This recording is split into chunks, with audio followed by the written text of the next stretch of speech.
बिस्मिल्लाहिर्रहमानिर्रहीम। अस्सलाम वालेकुम। उम्मीद करता हूँ आप सब खैरियत होंगे। ये MS एक्सेल सीखने की 5वीं क्लास है। आज की क्लास में हम MS एक्सेल में एक मार्कशीट बनाएंगे। तो मैंने MS एक्सेल को ओपन किया और अपनी आसानी के लिए मैंने इधर डेटा ऐड किया हुआ है। ठीक है, मार्कशीट को बनाने से पहले मैं एक आपको कंसेप्ट देना चाहता हूँ। ठीक है, आप इसको सही से केयर कर लें, सही से नोट कर लें ताकि आपको आगे प्रॉब्लम ना हो। तो देखिए, मैं चाहता हूँ कुछ नंबर लिखता हूँ इसमें।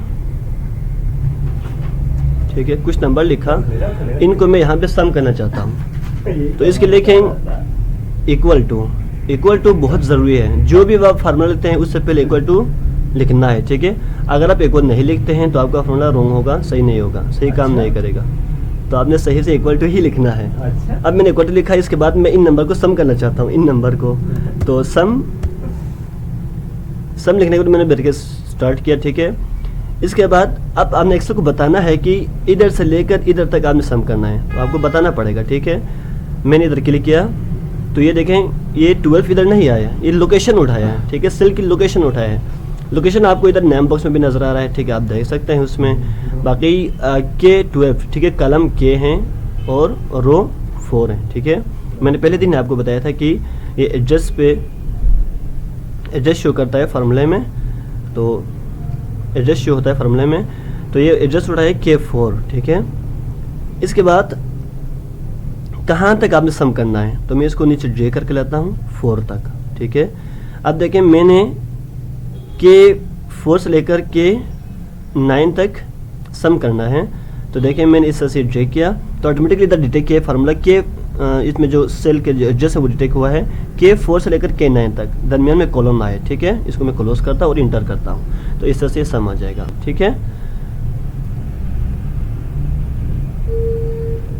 तो हम आज से मार्कशीट बना रहे हैं। तो इसमें देखें, अभी स्टूडेंट सही से नज़र नहीं आ रहा। ठीक है, तो मैं इधर डबल क्लिक करता हूँ तो ऑटोमेटिकली अरेंज हो जाएगा। ठीक है, फादर पे डबल क्लिक करता हूँ, फादर नेम। ठीक है, क्लास अभी ये देखें, ये थोड़ा बड़ा हो रहा है, इसको डबल क्लिक करते छोटा हो जाएगा। ठीक है, और टोटल मार्क्स ये पे मैं डबल क्लिक करता हूँ इनकी अलाइनमेंट के लिए। ठीक है, इस तरह से सबसे पहले मैं इधर लिखता हूँ, इनको मर्ज एंड सेंटर करके लिखता हूँ इसमें, स्कूल और रिजल्ट। ठीक है, स्कूल और रिजल्ट ये लिखा। इसको बाद मैं सेंटर करता हूँ इसको और कलर चेंज करता हूँ। ठीक है, वही ब्लैक रखता हूँ इसका, लेकिन इसका जो बैकग्राउंड कलर है वो मैं ब्लू रखता हूँ और इसको मैं थोड़ा बड़ा करता हूँ। यह है कि स्कूल और रिजल्ट। ठीक हो गया। इसके बाद देखें, आपको पता है ये जो अभी आपको नज़र आ रहा है बॉर्डर, ये एक्चुअली रियल बॉर्डर नहीं है। ठीक है, ये सॉफ्ट है, इसको जब आप प्रिंट करते हैं तो नहीं आएगा। तो मैं बॉर्डर भी लगाता हूँ सेलेक्ट करके इतना। इसके बाद मैं इधर आके ऑल बॉर्डर्स करता हूँ, तो ये देखें ऑल बॉर्डर्स भी आ गया। ठीक है, अब मैं सीरियल नंबर लिखता हूँ 1 1 2 3। ठीक है, इनको सेलेक्ट करता हूँ। आप 1 2 लिख के नीचे ड्रैग कर सकते हैं। ठीक है, मैंने इधर तक ड्रैग किया। ठीक हो गया। अब देखिए, मैं इनको थोड़ा सेंटर में लेकर आना चाहता हूँ क्योंकि साफ नज़र नहीं आ रहा। तो मैं इधर सेलेक्ट करता हूँ और एक कॉलम ऐड करना है मैंने, तो मैं शॉर्टकट की यूज़ करता हूँ, Ctrl+Shift++ है। जब आप Ctrl+Shift++ प्रेस करेंगे तो आपके सामने एक कॉलम इस तरह से ऐड हो जाएगा। ठीक है, अगर इसको आप डिलीट करना चाह रहे हैं तो आप क्या करें, Ctrl- कर लें। ठीक है, तो डिलीट हो जाएगा। मैं अनडू करता हूँ। अब स्टूडेंट्स के नाम लिखना है। ठीक है, मैं इधर ऑलरेडी लिखा हुआ है कुछ स्टूडेंट्स के नाम, मैं इनको कॉपी करके उठाता हूँ और इधर पेस्ट करता हूँ। ठीक है, ये देखें काफ़ी है। हाँ, और मैं दोबारा इनकी बॉर्डर करता हूँ, ये ख़त्म हो गया था। क्लास में लिखता हूँ इसमें 7। ठीक है, 7। बाकी इनको मैं नीचे फिल करता हूँ, यूँ करता हूँ। ठीक है, चलिए इसी के डेटा को मैं दोबारा से कॉपी करके नीचे फिर पेस्ट करता हूँ। ये ठीक हो गया। इनको भी मैं नीचे डाउन क्लिक करता हूँ। डाउन क्लिक करने के लिए Ctrl+D करना है आपने। ठीक हो गया। और टोटल मार्क्स है वो 100 रखता हूँ मैं, और इनको मैं नीचे चेक करूँ Ctrl+D। ठीक है, ऑब्टेन मार्क्स अपनी मर्जी से सपोज कर लें, ये ज़्यादा हो गया। ठीक है, 90 रखता हूँ, ये देखें ठीक हो गया। अब पास फेल को आपने एक फार्मूला लिखना है, पास फेल के जो सेल में एक फार्मूला लिखना है। ठीक है, आप ये तो नहीं कर सकते कि 1000 स्टूडेंट्स हमारे पास मौजूद हैं और हम सब के नंबर को देख के ये लिखते चलो कि 30 है तो फेल है, 45 है तो पास है, 3 है तो फेल है, 34 पास है। इस तरह हम कब तक करेंगे? ठीक है, 1000 स्टूडेंट के लिए करना बहुत मैनुअल करना बहुत मुश्किल होंगे। तब हम फार्मूला लगाएंगे और सिंपल फार्मूला लिखने के बाद हम ड्रैग करें तो ऑटोमेटिकली सबका रिजल्ट आ जाएगा। ठीक है, ऑटोमेटिकली पास फेल आ जाएगा। अब मैं ये कंडीशन रखता हूँ कि 33, अब मैं इसमें ये कंडीशन रखता हूँ कि 33 को पास कर दो, 33 से बिलो को मैं फेल करता हूँ। ठीक है, आप अपनी मर्जी से रख सकते हैं। तो मैं फार्मूला लिखता हूँ इसमें इजिकल टू, ठीक है, ये तो लिखना ही है फार्मूला से पहले।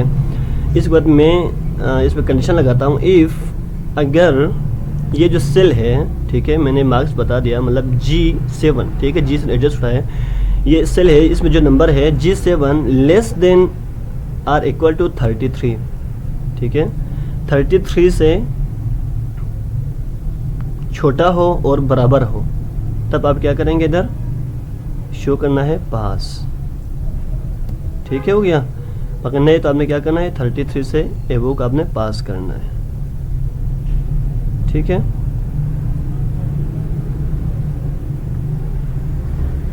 इधर फेल आना चाहिए। ठीक है, और मैं इसमें पास लिखता हूँ और बिल्कुल क्लोज करता हूँ। ठीक हो गया। मैंने कहा इफ़ अगर G7 में जो नंबर है वो less than or equal to 33 हो, इक्वल भी नहीं होनी चाहिए 33, ठीक है, लेस देन 32 हो तो फेल हो जाए, नहीं तो पास हो जाए। ठीक है, कंप्यूटर को दूसरा कंडीशन देने की ज़रूरत नहीं है। ठीक है, वो ऑटोमेटिकली समझ जाएगा कि 33 से बिलो इनको फेल करना है, नहीं तो पास करना है। इसका मतलब ये नहीं कि 33 नहीं तो 33 से नीचे नहीं होने का मतलब ये है कि 33 से वो हो रहा है तो वो पास हो जाएगा। मैं इंटर करता हूँ। ठीक है, फेल हो गया। ठीक है, इस तरह से मैं इनको ड्रैग करता हूँ यहाँ तक। ये देखें 33 से जितने भी बिलो नंबर हैं वो सब फेल हो गए हैं। ठीक है, और जितने भी 33 से अबव मार्क्स हैं वो स्टूडेंट पास हो गए, आप देख सकते हैं इसमें। ठीक है, इस तरह से आपने फार्मूला लिखना है। मैं 33 लिखता हूँ, पास हो गया। ठीक है, 32 लिखता हूँ, फेल हो गया। ठीक है, इसके बाद आपने पोजीशन फाइंड करना है, मतलब इनमें से नंबर 1 पे कौन है, नंबर 2 पे कौन, नंबर 3 पे कौन है। ठीक है, पोजीशन आपने फाइंड करना है। तो पोजीशन फाइंड करने के लिए फार्मूला यूज़ करता हूँ इजिकल टू रैंक। ठीक है, रैंक का फार्मूला यूज़ करता हूँ। रैंक का फार्मूला मैं यूज़ करता हूँ इजिकल टू रैंक हो गया। ठीक है, बिल्कुल स्टार्ट करता हूँ। अब नंबर आपने देना है। ठीक है, तो मैं ये नंबर देता हूँ, इसके बेस पे करना है आपने। ठीक है, और नंबर देने के बाद कोमा लगाएं और रेफरेंस देना है। रेफरेंस का मतलब है कि कौन कौन से नंबर में आपने कंसिडर करना है, कौन कौन से नंबर को सेलेक्ट करना है। तो मैं चाहता हूँ ये सारे नंबर्स, इन सारे नंबर में से जो सब ज़्यादा है उसको रैंक 1 दे दें, जो सेकंड पे है उसको सेकंड, और जो सबसे मार्क्स कम हैं जिन स्टूडेंट्स के उनका सबसे लो रैंक दे दें। ठीक है, तो मैंने ये रेफरेंस भी दे दिया। और आर्डर में असेंडिंग होता है, डिसेंडिंग होता है। ठीक है, डिसेंडिंग में रखने से जो सबसे हाईएस्ट नंबर है उसको रैंक 1 मिलेगा।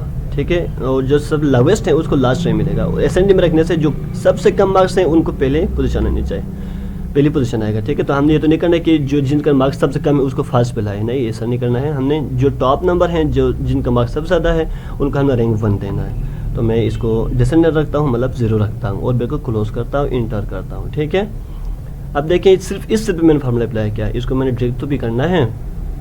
ठीक है, लेकिन ड्रैग करने से पहले आपने काम करना है, बहुत इंपॉर्टेंट है ये काम, आपसे इसे नोट कर लें।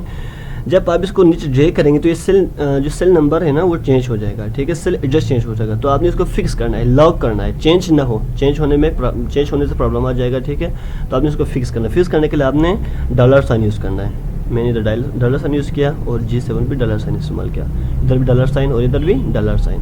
डॉलर साइन करने से वो फिक्स रहेगा और नीचे ड्रैग भी करे तब इशू नहीं आएगा।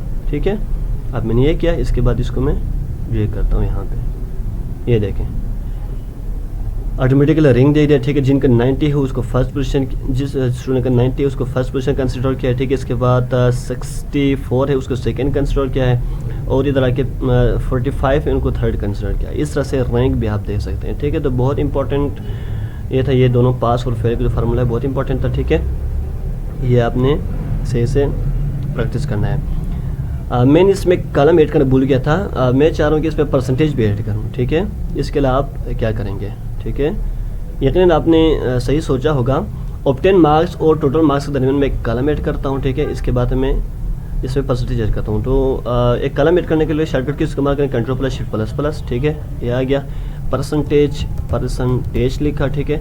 अब परसेंटेज निकालेंगे। परसेंटेज निकालने के लिए आपको पता है obtain marks multiply 100 divide by total marks, ठीक है। तो आप ये कर लें equal to obtain marks multiply 100 divide by total marks. 100 है, ठीक है। आप देखें ये इधर से सेट करें, इंटर, ठीक है। तो 32%, इस तरह से आप परसेंटेज भी निकाल सकते हैं, ठीक है। ये साइन भी लगाता हूँ, ठीक है। अभी तक जब मैंने परसेंटेज अप्लाई किया तो क्या हो रहा है, इधर 3200 बन रहा है, ठीक है, क्योंकि हमने ऑलरेडी 100 भी मल्टीप्लाई किया है और परसेंटेज भी अप्लाई किया है, तो ये नहीं होगा, ठीक है। व्यूअर्स, जब मैंने परसेंटेज सिंबल पे क्लिक किया तो इधर 32 हो गया है, ठीक है। परसेंटेज गलत हो गए, तो इसलिए हुआ है क्योंकि जब परसेंटेज पे क्लिक करें तो ऑटोमेटिकल परसेंटेज निकालेगा वो, ठीक है। और मैंने मल्टीप्लाई 100 किया हुआ है, तब इस वजह से इशू आ रहा है, ठीक है। मल्टीप्लाई 100 को मिटाता हूँ, इसको ख़त्म करके डायरेक्ट इंटर करता हूँ, ठीक है, और इसको जे करता हूँ। आप ऑब्टेन मार्क्स और टोटल मार्क्स को डिवाइड करें और परसेंटेज साइन में क्लिक करें, तब भी निकल आ जाएगा, ठीक है। और जो मैंने पहले फार्मूला लिखा था वो भी सही काम करेगा। अब मैं इसकी थोड़ा अलाइनमेंट सही करता हूँ, इन सबको सेलेक्ट करता हूँ और सेंटर करता हूँ, क्या हमारा जो मार्कशीट है वो खूबसूरत नज़र आए, ठीक है। ये अब इसके बाद मैं आप लोग को टास्क दूंगा, ठीक है। टास्क आप लोग ये करना है कि पास फेल है ना, जो फेल हैं वो सेल रेट होना चाहिए, ठीक है। मैंने आप लोग एक ऑलरेडी टास्क दिया था, उसमें टेक्स रेट हो रहा था। अब मैं एक टास्क दूंगा कि आपने इस तरह से करना है कि जो फेल हो जाए वो सेल पूरा सेल रेट हो जाए, ठीक है। जो पास हो जाए वो सही है, ठीक है। और पोजीशन में आपने सेल हाईलाइट्स रूल ये अप्लाई करना है कि टॉप 3 को ग्रीन करना है, ठीक हो गया। तो आई होप आपको समझ आ गया होगा, ठीक है। Thank you so much. मिलेंगे नेक्स्ट क्लास में, तब तक के लिए अल्लाह हाफिज़।